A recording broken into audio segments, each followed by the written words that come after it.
diría la ministra de Empleo, Fátima Báñez, que las pensiones no las congelan y que por eso logran que suban. Lo hacen un 0,25%. Esto tiene varias lecturas, sobre todo si miramos a la inflación.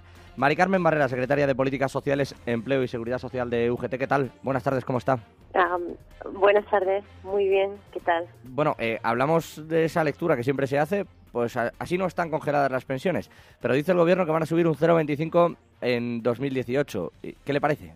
Sí, bueno, que es una congelación de facto, si tenemos en cuenta el IPC que está previsto no solamente para este año 2018, para el próximo, sino para los próximos 10 años, los economistas y, en fin, todas las voces, digamos, que tienen una cierta entidad en economía, predicen un IPC de entre el 2 y el 2,2% en el próximo ciclo económico, con lo cual, si las pensiones solamente suben ese 0,20%, están perdiendo un 2% de poder adquisitivo cada año, que al cabo de 10 años, evidentemente, eso es un 20% de pérdida en la pensión, que es el único sustento de quien hoy por hoy ya no está en el mercado laboral y, por tanto, no tiene otra manera de ganar su sustento, ¿no? Digamos.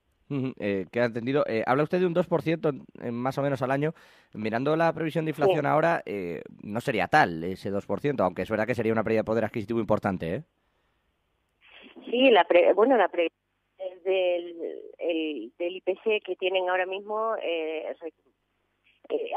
ha fluctuado desde luego en este año bastante. Empezamos en un IPC bastante alto, se ha moderado un poco, pero realmente lo que puede pasar de aquí a final de año va a estar en torno a ese 2%, evidentemente. Ya le digo, y en cualquier caso, una pérdida considerable de poder adquisitivo ya hace años y que se va a seguir acumulando. Es decir, la cuestión es que la previsión de que se vuelva al IPC negativo o cero no está en ninguno de como le digo, de las voces acreditadas en economía.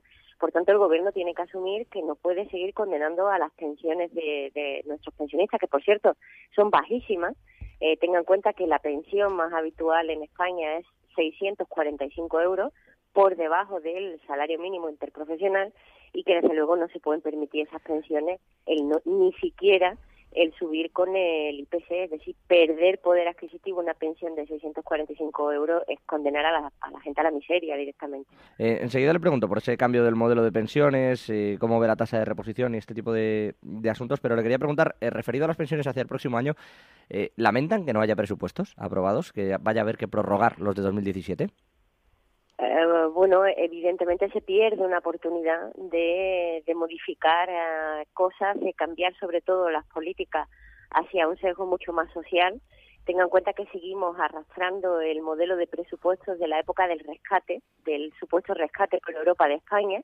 Ese es el modelo de presupuesto que seguimos arrastrando en Europa, es decir, la austeridad, las políticas sociales congeladas a lo mismo, recortadas, todos los recortes que se hicieron en 2012 siguen vigentes. Sin embargo, el país está creciendo el PIB y no estamos en ese riesgo de rescate. Ya España ha superado con creces ese momento. Por tanto, los ciudadanos merecemos otro tipo de presupuestos que se ocupen más de lo que son nuestras circunstancias y, por supuesto, de subir la distribución de la riqueza en nuestro país y de erradicar la pobreza. Por cierto, hoy que se está conmemorando el día, ¿no?, sobre la pobreza en el mundo, y que se han publicado estos informes donde se dice que España es el país de la Unión Europea donde más ha crecido la pobreza desde 2008. El gobierno tendría que preocuparle realmente esto, y las pensiones son una pieza clave en esta cuestión. Va en línea, evidentemente, lo del asunto de la pobreza con el aumento en la desigualdad, donde también nos llevamos ese deshonroso protagonismo. Efectivamente. Pobreza y desigualdad van unidas. Sí. Habla usted de que está creciendo el PIB y de que eso debería trasladarse en unos presupuestos mejores. Lo que no está aumentando es la recaudación, especialmente por IRPF. De ello se está beneficiando el gobierno para crear empleo. Y esto, evidentemente, es un problema de cara a las pensiones. Se habló durante, sobre todo, el inicio de la legislatura, muchísimo de un cambio en el modelo de pensiones, de revisar el Pacto de Toledo. Y, sin embargo, no se ha hecho nada de esto. Por más allá de que haya habido un par de reuniones, incluso hay una comisión en marcha que se reúne una vez, si no me equivoco, cada 4 meses. Entonces, No, con todo esto... no es así, pero prácticamente es el mismo resultado. Sí. Pero, está la comisión del Pacto de Toledo funcionando. El problema es que la comisión parlamentaria, si el gobierno no plantea ningún tipo de propuesta, no puede avanzar. Ahí quería llegar, eso es realmente lo que ha ocurrido, evidentemente. Sí. Claro, entonces, ¿cuál es el modelo que se va a buscar? Porque lo que parece claro es que este modelo, con la actual tasa de reposición, con la falta de recaudación por IRPF, etcétera, parece insostenible.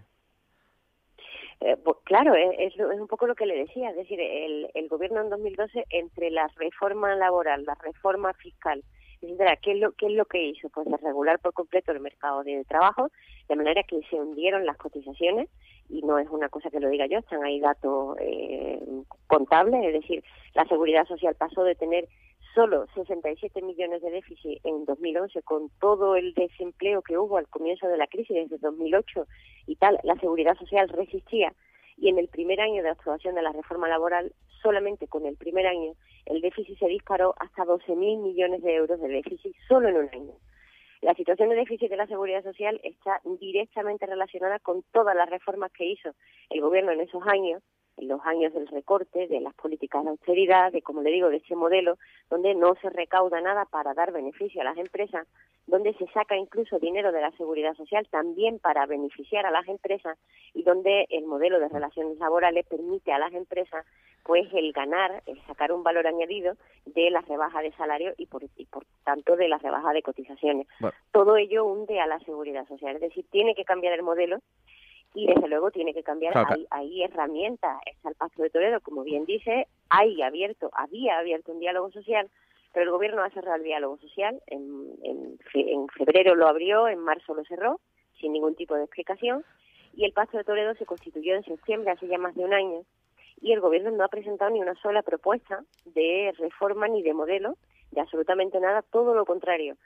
Se ha dedicado a recibir muchísimas propuestas, entre ellas las de los sindicatos, que son bastante solventes en cómo debería de funcionar el sistema, cómo sería solvente y viable, y no ha atendido ni a las de los sindicatos, ni a las de los grupos presentes en el Pacto de Toledo, ni absolutamente a nada. Bueno, vigilaremos. Teniendo en cuenta que la crisis de la Seguridad Social arrastra desde ese año, desde el 2012, estamos en 2017 todavía, y no se puede acabar con la Seguridad Social solamente por 5 años. Dese cuenta, por 5 años. No, sí, no digo que se acabe, laboral, pero habrá que replantearse el modelo, eso parece casi claro. En todo caso, le agradecemos pero la no visión. No es el modelo, es las políticas. Bueno, o la forma de rellenar la hucha, llámelo como quiera. Mari Carmen Barrera, secretaria de Políticas Sociales, Empleo y Seguridad Social de UGT, agradecidos. A vosotros, muchísimas gracias. Bueno.